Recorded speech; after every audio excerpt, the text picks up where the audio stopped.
वृक्ष के नीचे जाइए, घी का दीपक लगाइए, शुद्ध जल तांबे के पात्र में लेकर जाकर अर्पित करिए। पहले दीप जलाना, उसके बाद शमी के पौधे में जल डालना और पौधे उस वृक्ष के नीचे बैठकर जल चढ़ाकर वहीं पर एक चावल का दाना समर्पित कर कर बाबा से प्रार्थना करना कि बाबा मुझे बहुत कष्ट है, ये मेरा एक तकलीफ मुझे दे रहा है, बस आप मेरी तकलीफ को दूर करना। शिव की ऐसी कृपा होगी। 5 शमी पूजन, जब विजय दशमी के भाव से दशमी आपके यहाँ पर भी पूजन होती है, विजयदशमी पे हमारे यहाँ शमी के पत्र की बड़ी पूजन का महत्व है। 5 शमी पूजन कर ली जाती है तो जो भी आपका द्रोही होता है वो आपसे दूर हो जाता है या आपसे स्नेह कर कर आपके करीब आ जाता है। ये शमी पूजन वृक्ष योनि के अंतिम योनि का पूजन। सारे वृक्षों पर पत्थर पड़ जाते हैं पर शमी के पौधे पर पत्थर किस लिए हम मारेंगे? कौन मारेगा? उसमें तो कांटे लगे रहते हैं, कौन मारेगा उसको? क्या कांटा झड़ाएगा पत्थर मार कर? नहीं। हम तो यहां तक कहेंगे कि शमी की आराधना का तेल डाल लें, थोड़ा सा उसमें सरसों का तेल डाल लें महाराज। घर के बाहर अर्थात घर के अंदर के बाहर जो चौखट होती, चौखट से थोड़ा सा बाहर, बिल्कुल चौखट पे नहीं बैठना, थोड़ा सा बाहर।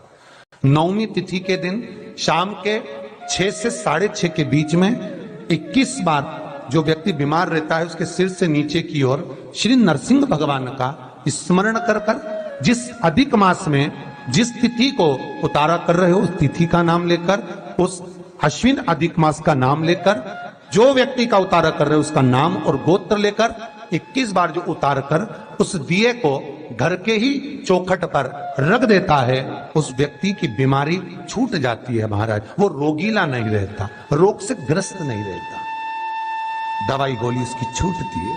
कभी ये डॉक्टर को दिखा लो, कभी वो डॉक्टर को। कार्तिक का महीना आने में देरी है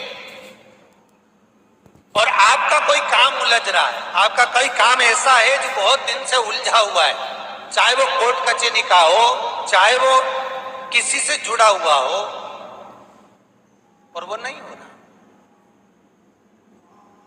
तो स्कंद पुराण कहती है,